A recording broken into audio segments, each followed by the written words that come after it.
increased agility, TV display screens in the cockpit, a more powerful multi-mode radar, and a comprehensive air-to-ground capability to complement the primary air-to-air role.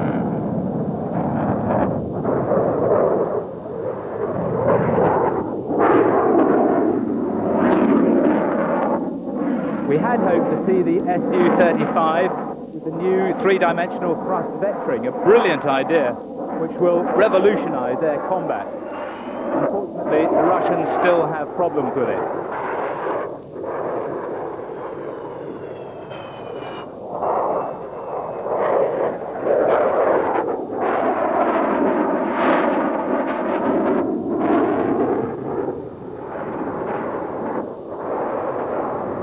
No problems for their famous Cobra, though. Thrust vectoring makes maneuvers like that seem tame, and we'll explain more about the concept later. At Farnborough, the extremes of the aviation world meet. If the Red Arrows are at one end, then this, a replica of a 1918 Vickers Vimy bomber, is at the other. This afternoon, this extraordinary aircraft takes off from the show on the first leg of its 10,500-mile trip to Darwin, Australia, retracing the 1919 journey by the Smith brothers, which paved the way for air travel between the northern and southern hemispheres. Flying in those days was strictly for the hardy and the brave. Ross and Keith Smith's 1919 Vimy had the registration GEAOU, which they considered stood for God Help All of Us. During the journey they encountered monsoons, ice and waterlogged landing fields pitted with tree stumps. Their preferred landing areas became racecourses. The journey starting today will take roughly 35 days in a series of 22 hops, give or take a week or so for bad weather and maintenance. The first stop will be Paris. Overall, this new Vimy will be in the air for about 124 hours, flying at roughly 85 miles an hour. Piloting the aircraft will be Peter Macmillan, who spearheaded the project from the start, and Lang Kidby. It's handling very, very nicely. It is when he's flying it. We're coping with it quite well. It's rather heavy on the controls. Peter, I think, found after the aircraft he's been flying recently, it's very heavy on the controls. But it's heavy but manageable, reasonably consistent. But the main thing is in still air, it's a delight. In bumpy air, it's a real handful. Yeah. Our engine instruments are really largely similar to what they would have had, and in fact the gauges are in the same place out in the engine itself. But we do have a GPS device to assist our navigation, but really that's about it. And the kind of distances you'll be covering each leg? Well, we'll be averaging about 300 miles a day. Some days will be slightly shorter. Some days we've got at least 10 hours in the air, which is really tedious with your head stuck out in the wind. It's very, very fatiguing. And we'll see that epic flight get underway from Farnborough later in the programme. 4 years ago here at Farnborough we flight tested the McDonnell Douglas 520 no-tar or no-tail rotor. Well, they've used that technology to produce this aircraft, the MD900 Explorer. It's a twin-engined 6-seat. It's got 6 in the back and 2 up front here for either 2 crew or 1 crew and another passenger. Very kindly allowing me to fly at the moment is the project test pilot Jan Morse, who indeed we flew with 4 years ago. Now this obviously is a greatly enhanced aircraft on that one. Certainly, Julian, you're right. The 520N was, of course, a modification of about a 30-year-old design, whereas this is a brand new, from the ground-up design, really to give the business community a profitable helicopter to operate with in the future. Roger, clear touch and go, surface wind 210 at 10 knots. It's capable of cruising at about 140 knots with a maximum speed of 160, something like a 2.5 to 3 hour endurance, depending obviously on the fuel load and the passenger load.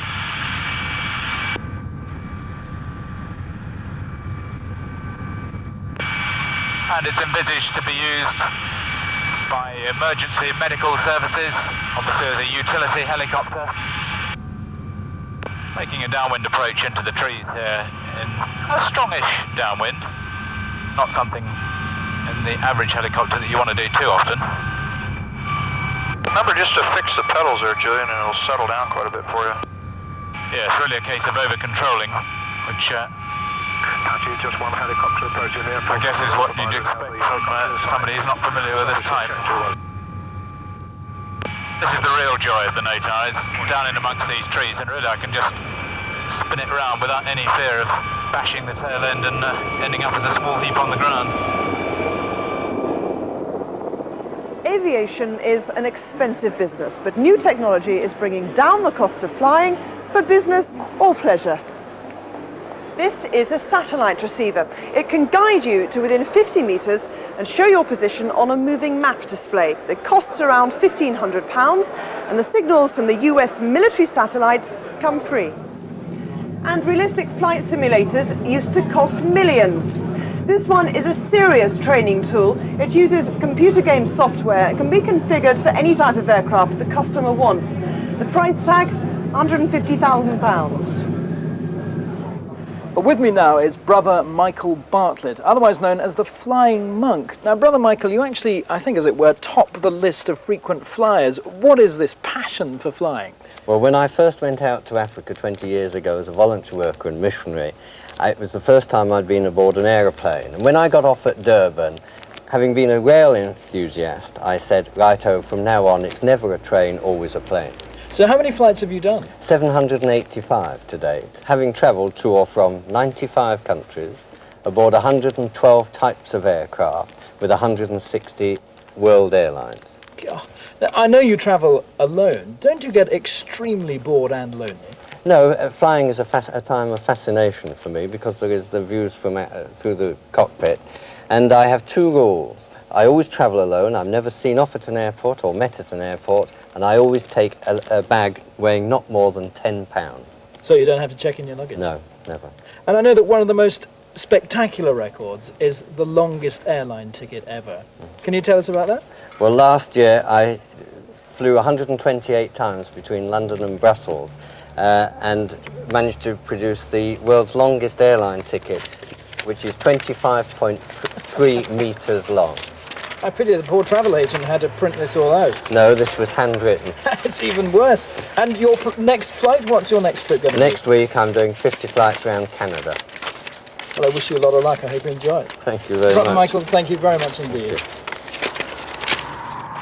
Well, here's a new challenge for Brother Michael, the Airbus A330. This is the first Airbus to be powered by all Rolls-Royce engines.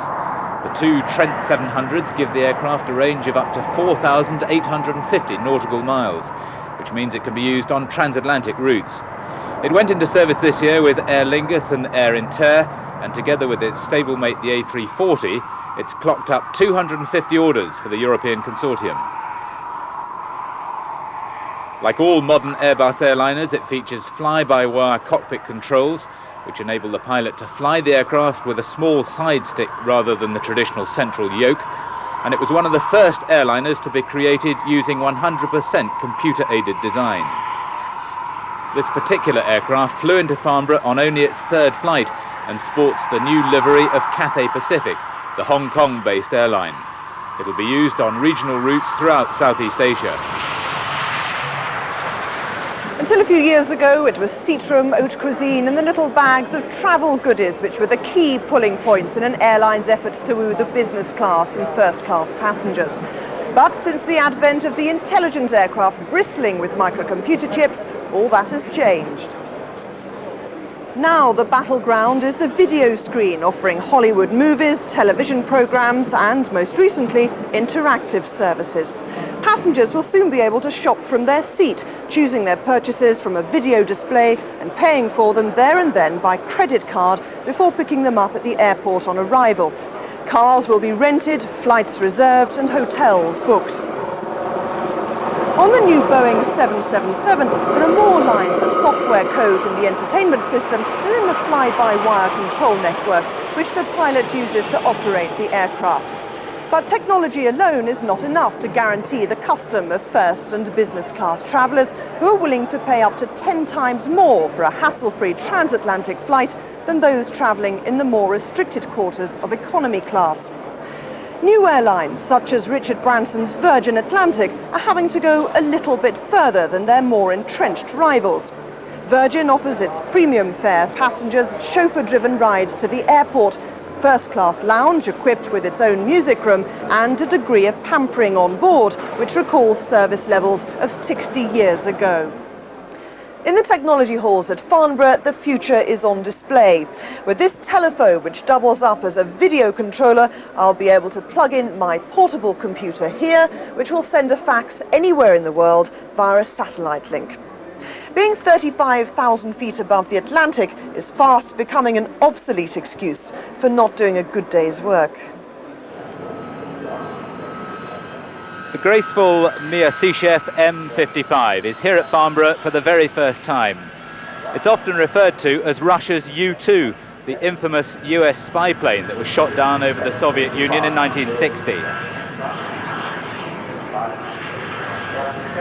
Although the M55 is now being offered for civil research roles, such as atmospheric monitoring, the Russians have revealed it was originally designed as a high-altitude fighter. It's now called the Geophysica to denote its new green mission. The twin-engined M55 cruises at around 400 knots at 70,000 feet for up to 7 hours.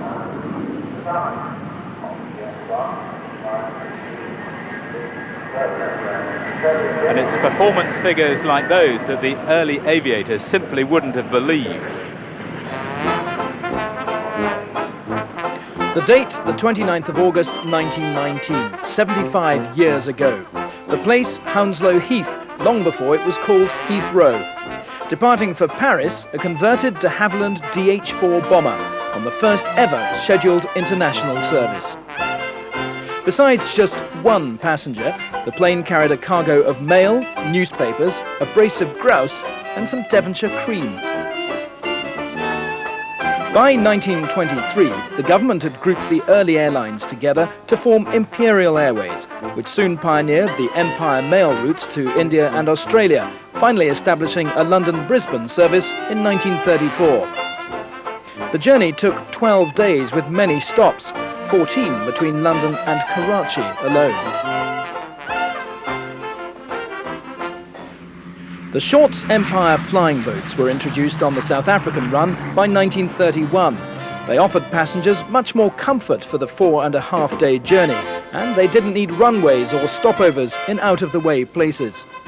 In 1939, Imperial Airways and others were merged to form British Overseas Airways Corporation, which flew many specialist sorties during the war, including ferrying Churchill back from America after meeting President Roosevelt in 1942. Scheduled services restarted quickly after the end of hostilities.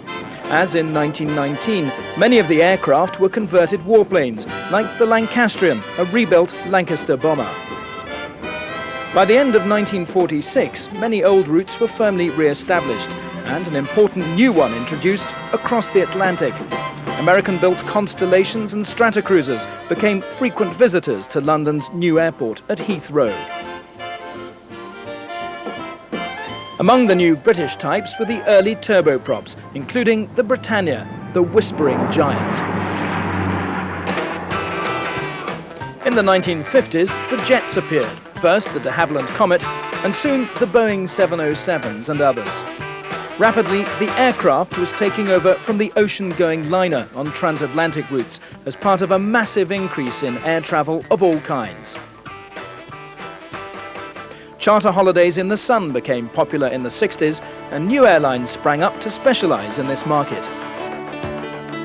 Meanwhile, the long-haul operators began to take delivery of the new jumbo jet, the Boeing 747. Mass air travel had arrived. August the 25th, 1994, and the British Airways 9:15 a.m. flight to Paris is departing, 75 years to the minute since that first scheduled flight in 1919. And by way of celebration, the captain is carrying the same cargo, a brace of grouse and some Devonshire cream. The show this year has had more than its fair share of gossip and intrigue about the state of future military contracts. While the Eurofighter 2000 has been conspicuous by its absence, and the so-called Future Large Aircraft, or FLA, is no more than a wooden shell, The main rivals for the British Army's new £2 billion attack helicopter are all here and lobbying hard. Not least the bookies' favourite, the McDonnell Douglas Westland collaborative venture, the Longbow Apache. This prototype aircraft was in fact only pulled off its weapons testing programme on the range just last week to make its first appearance here at the Farnborough Air Show. The battle-proven Apache airframe has been dramatically enhanced with a new glass cockpit and appropriate computer technology, and most notably the mast-mounted millimetric wave radar, which gives the aircraft an all-weather day-night capability and a fire-and-forget capacity for its Hellfire anti-tank missiles. This is the co-pilot gunner station. This is where the co-pilot has access to all the weapons, as well as the pilot and acquisition aids, so he can find the targets and prosecute them.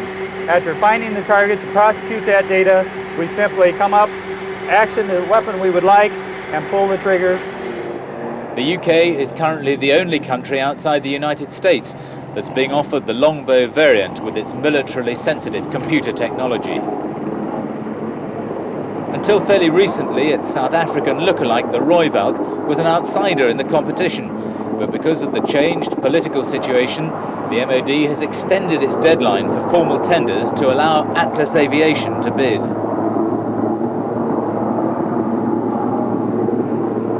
This prototype, making its debut at Farnborough, lacks the technical sophistication of the Longbow Apache, but the makers claim the production model will be considerably enhanced.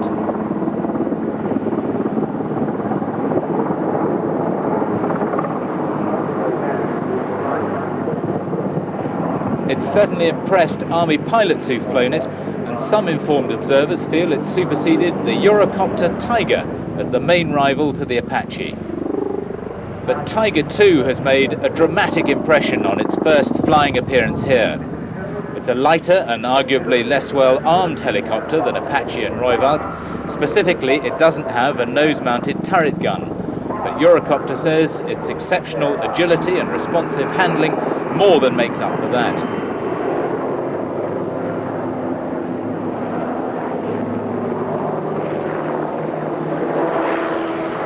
Flying here, former Army Air Corps test pilot Andy Warner, who's been with the project since the start, says the roll response particularly is sensational.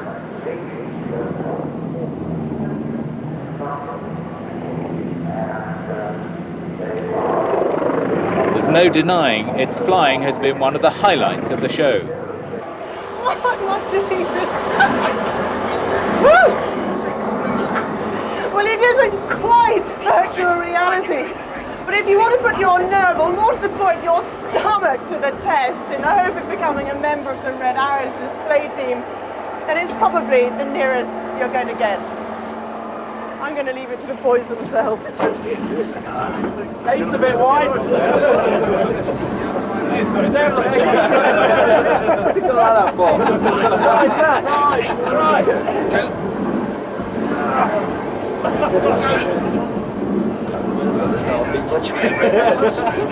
Have they got that on? Sure. Good effort. Here's 6. Still on the beat. There's 6. Colour. And there's the cross. Exit. Red 7. Final approach. 2 7. Oh, lovely swing.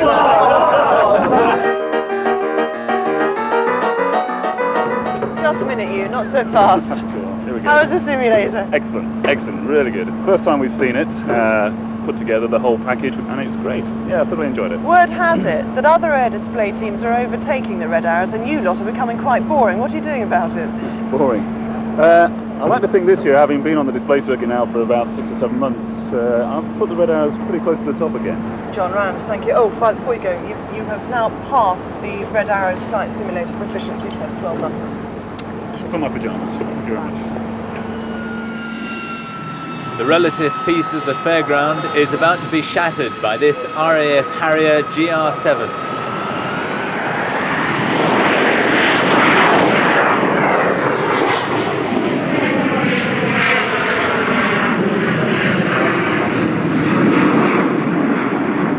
GR7 is the night attack derivative of the McDonnell Douglas British Aerospace Harrier II. The Harrier II was the big-wing Anglo-American development of the original Hawker design that entered service with the Royal Air Force back in the 1960s.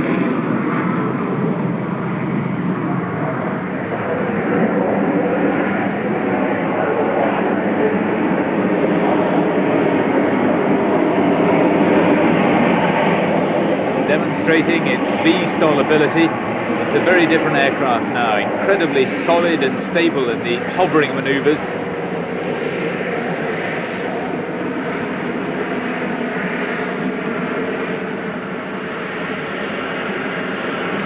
Although I think still just as noisy.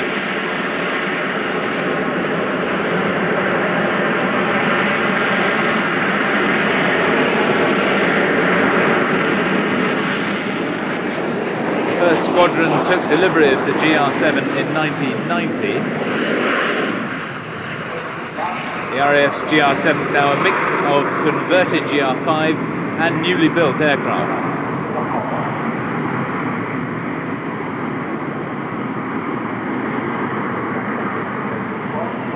The main change is the GEC Marconi Fleur, or forward-looking infrared in the nose. That, along with night vision goggles, allows the GR7 to fight around the clock. Harrier's famous party piece.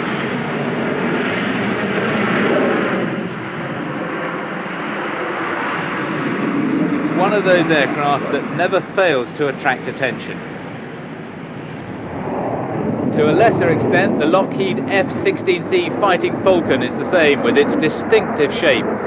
Now quite a venerable old lady, having started life as the General Dynamics F-16A multi-role fighter back in 1979. Always gives an impressive display. Now also become the test bed for a revolutionary new concept, just as the Russians with the Su-35 have been working on three-dimensional thrust vectoring. The United States Air Force too has been working hard to perfect the technology, using this F-16 on test over the California desert earlier this year. Multi-axis thrust vectoring, or MATV, involves linking a steerable engine nozzle to the fly-by-wire computer controls. An MATV hammerhead, or post-stall loop, a rotation in the pitch axis about the aircraft's center of gravity near the peak of a loop. This demonstrates the MATV's ability to point its nose regardless of the angle of attack. At one point, the aircraft is actually flying backward in controlled flight. Now. Yes. But that one was nice. Beautiful. Keep it up. By changing the directional thrust of the engine, fighter pilots will be able to perform unprecedented maneuvers, slewing the aircraft around the sky, while keeping the enemy aircraft in their sights. This example shows an enemy aircraft approaching head-on. The MATV carries out a split S and then helicopters round, keeping the bandit in his sights throughout the maneuver. Dogfighting will never be the same again. But it's still in a very early stage of development. The Lockheed F-22 stealth fighter will feature two-dimensional thrust vectoring, in other words, up and down and left and right, but in the West, multi-axis or 3D vectoring is probably at least 15 years away from operational service, which is what makes experts here extremely skeptical about Russian claims that the Su-35 with 3D thrust vectoring is close to operational service.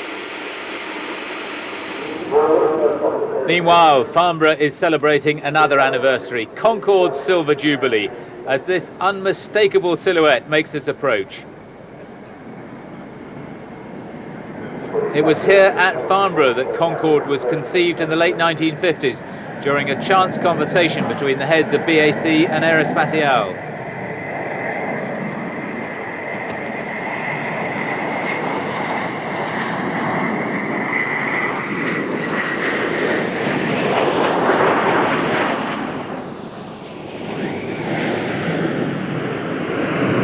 Captain Jock Lowe of British Airways demonstrating Concorde's short landing capability. There are few more qualified commentators on the aircraft's first 25 years of service than former Concorde captain John Hutchinson, a regular member of our aviation team, who 5 years ago flew us to New York on a trip which began with this memorable view from the cockpit. Speed building.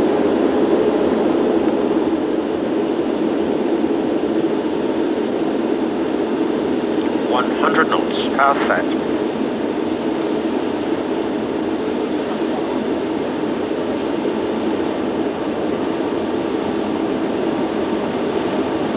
B1. Rotate.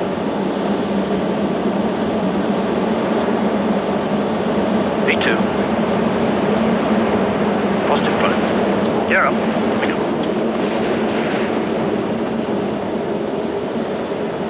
Need a range 771. 240 knots. 212, 15 knots. First takeoff, T7 right, TWA 7. Chris, could you select the nose and visor up now, please? Coming up.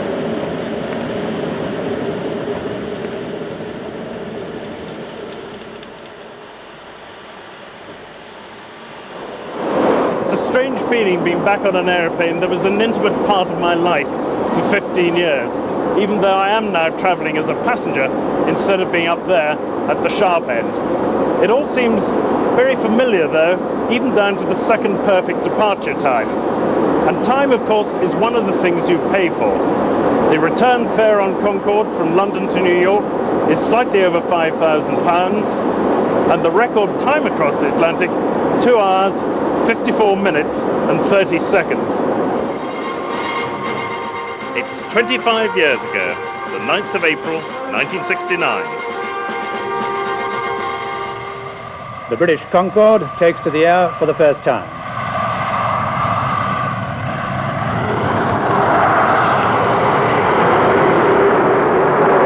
The giant supersonic jet made its maiden flight in near perfect weather from Filton Runway near Bristol. In all, it took just 5,000 hours of testing before the aircraft ultimately achieved certification and its first passenger flight. This evening, when we arrive in Bahrain, and when the French Concorde arrives in Rio, the world will be only half the size that it is this morning. On January the 21st, 1976, this simultaneous takeoff by British Airways and Air France marked the beginning of the aircraft's operational life.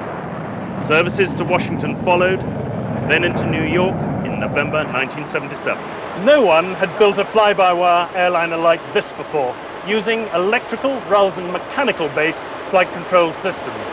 It gave Europe a huge technological advantage. While Airbus have been using fly-by-wire for years, the Boeing 777, which flew for the first time a few months ago, is only the first US airliner to adopt full fly-by-wire control. A system developed, by the way, by the British company GEC Marconi. Concorde Mark II won't appear on the scene before about the year 2010, and it'll probably come about as a result of an international consortium involving the Europeans, the Americans, and the Japanese. There'll be room for only one such project, and given the head start in the United States as a result of the NASA high-speed research program, it will probably be a Boeing design. However, as before, the technical challenges are not the only issue and are as nothing compared to agreeing a suitable name.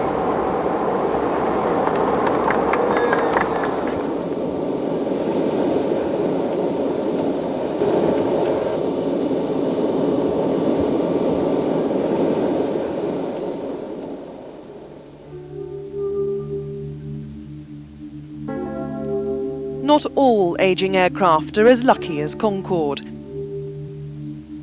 In the hot, dry air of the Arizona desert, rows of familiar aircraft line up in the sand, uncertain of their fate. The fortunate ones will soon be snapped up by new owners, but others simply fade away, losing first their avionics, then their interiors, then the undercarriage, but never, ever their distinctive character.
For the first time this year, Farnborough doubles up as one of the venues for the Breitling World Cup, one of the world's premier aerobatic competitions. Aerobatics are like three-dimensional ice skating, with pilots interpreting a series of set moves to music. This Sukhoi Su-31 is flown by Elena Klimovich, a member of the national aerobatic team of Russia. Elena talks us through part of the display with the benefit of our cockpit camera. Snap rolls on the loop. It starts from the vertical line up and it will finish on the horizon. Okay, some opposite rolls and then rolls on the turn again. What are you using as your point of reference? What are you fixing your eyes on? It should be, as much as possible, it should be a whole picture. On the ground, you need to keep the references inside all the time. Especially here, it's only the dead line, and you shouldn't cross it. You must not cross it.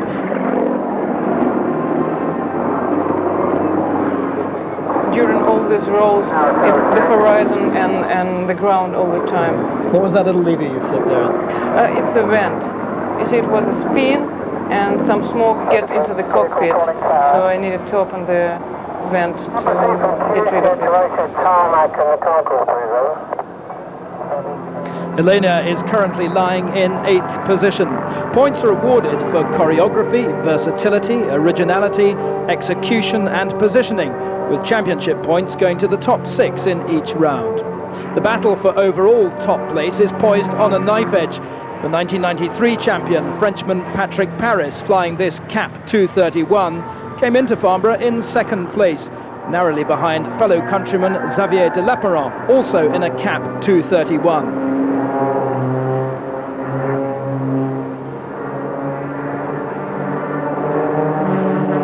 At 24 years of age, de Lapparent gives us a pretty impressive display. This gyroscopic manoeuvre, one of his trademarks. And at the end of this weekend, with just one more stage to go next month in Florida, de Lapparent retains the lead, but Jurgis Kairis from Lithuania moves up into 2nd place at the expense of Patrick Paris.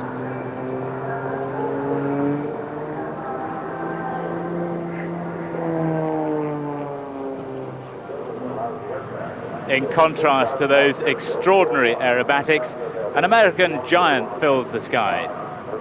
The McDonnell Douglas C-17 Globemaster III is designed to carry large items of combat equipment and troops from the United States to the forward edge of the battle area.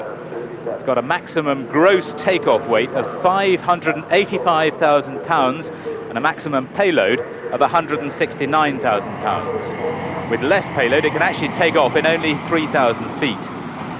The exhaust of the 4 Pratt & Whitney turbofans is directed through double-slotted flaps to produce additional lift, allowing a steep, low-speed final approach and low landing speeds.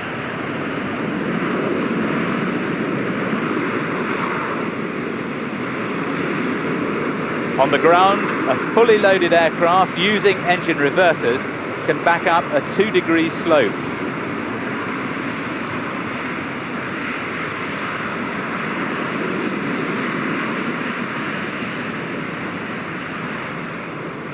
And it seems to cope with heavy-handed pilots pretty well too. Amazing stuff. The power of modern technology. It's been intriguing to see the latest aviation technology applied this week by the Essex Police Air Support Unit using their... Because bucks, they are bigger than girls.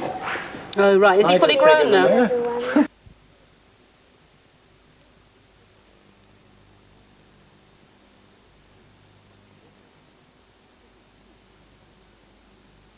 Light and a Sky Shout loudhailer.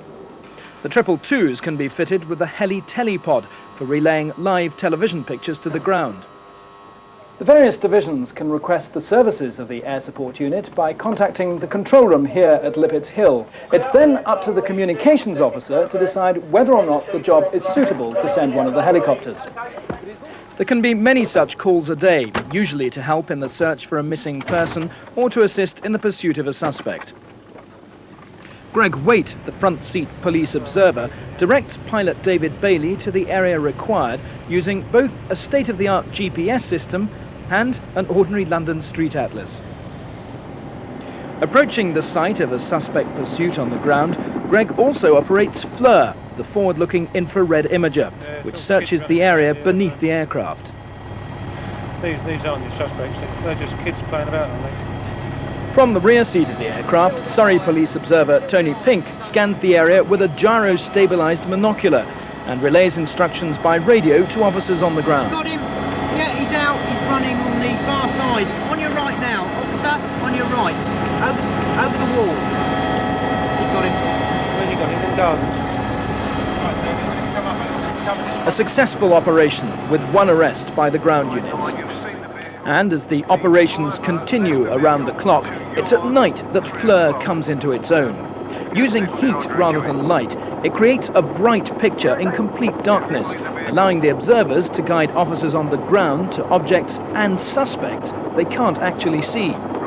What this is about, said one observer, is catching suspects. And oh boy, do we catch them.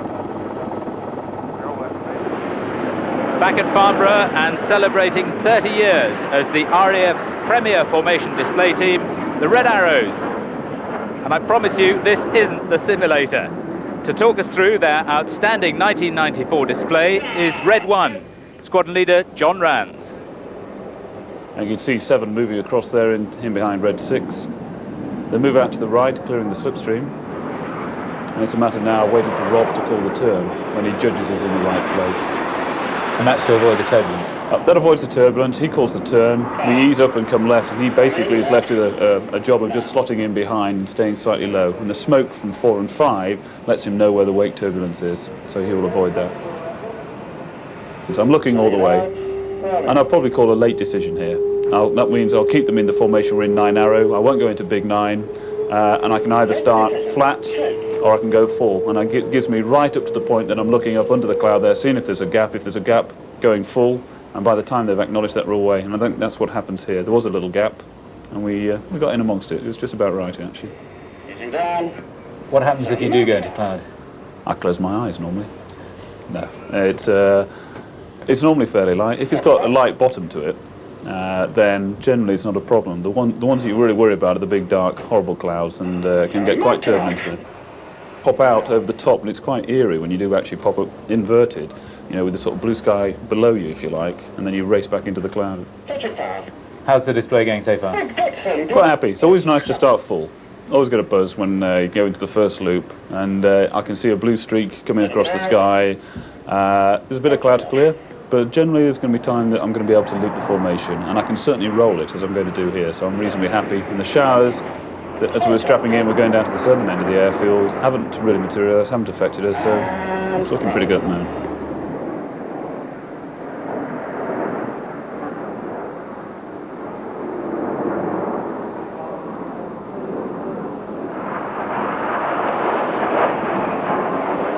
Holding. Shut down and super. Split. Some motor. Now, who's got control of all this? Right. We're just starting into the second half now, so Rob Last is running his synchro pair with Rob and Sean Shidenchen as number 7, and we coordinate now. The whole point of the second half is that the time is they're clearing off crowd front, we're in, so there shouldn't be any gaps. And yeah, over the top here, I'm watching for them. They're watching each other. They know that I'm avoiding them at this point. And we come through and fan, but they're on at that point. And then I do the avoid as we run out. So it's all interchangeable. You've done it so many times. Bit of blue sky makes everybody feel better. This is all visual, these guys here.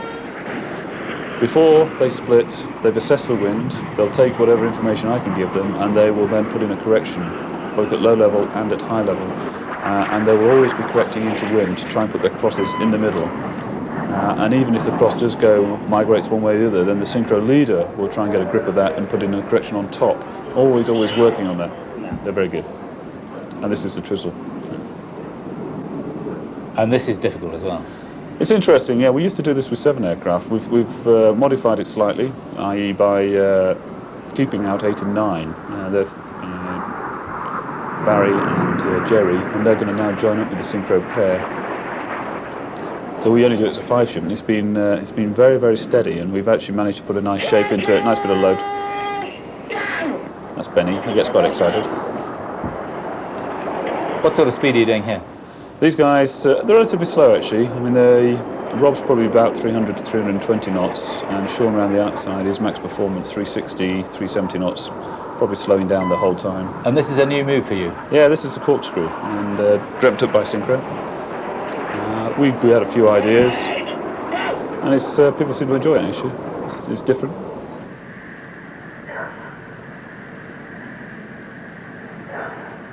This is great. This is the synchro pair. Again, you get a feel for how well it's going by the screens at the far end. A lot of people comment about that. I don't particularly mind. In fact, I quite enjoy listening. It's actually an indicator of how things are going.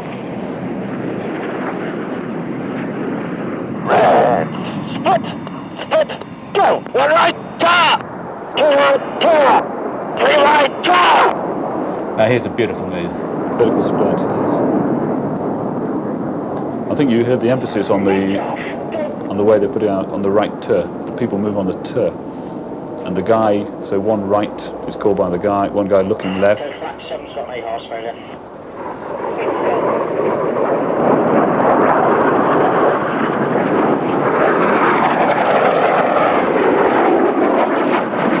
You're at the start of 3 years of glory now. What happens at the end of that? It's a loaded question, actually. I've been very, very fortunate. Nice break. I've been in the cockpit the whole time I've been in the Air Force, and I've got no complaints whatsoever. I've had a wonderful time, but I have an option at the end of my tour, and I really can't make any decisions now. Whether I decide on a career to continue my career in the Air Force, or I decide to go and do something else. I really, at the moment, have got no inclination to actually go and fly a desk. The Red Arrow is the best team in the world? There's no competition. There never has been a competition. The nice thing about the display circuit is when you meet these guys, there's never any form of rivalry in that sense.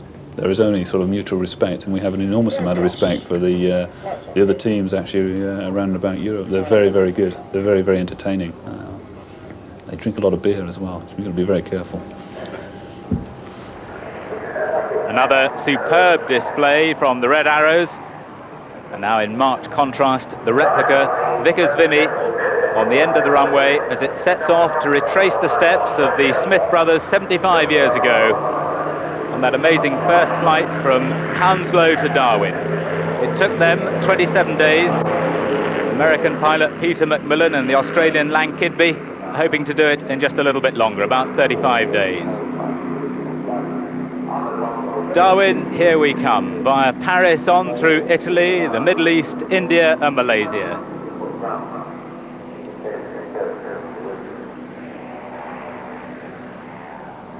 The end, then, of another Farnborough Air Show, but we'll be back on Thursday at 7:30 on BBC2 to report on the business of Farnborough. Till then, from us all, goodbye.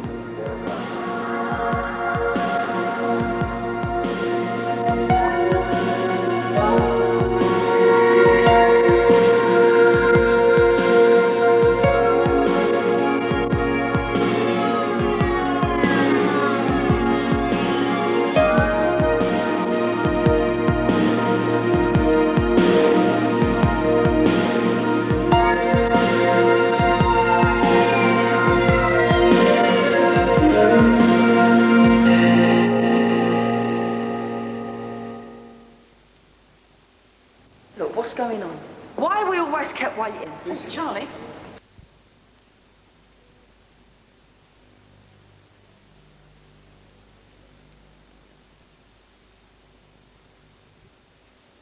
Looking at the moon, but I'll be seeing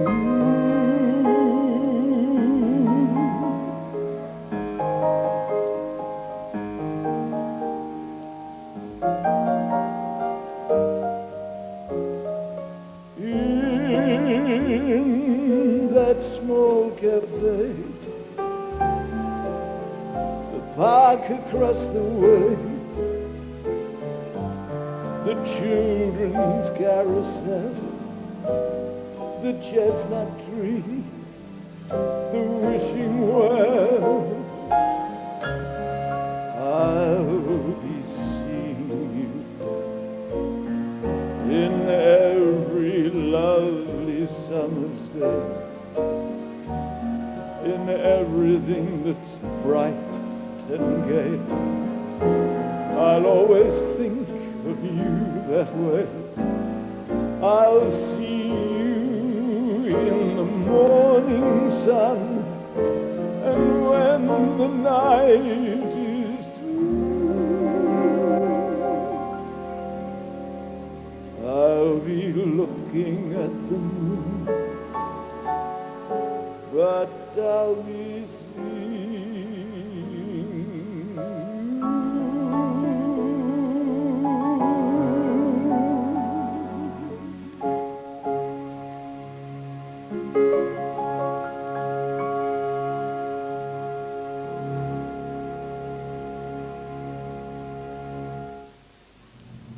Jimmy, my husband, when I met him, he'd been wounded on the Omaha conflict on the beaches of Normandy.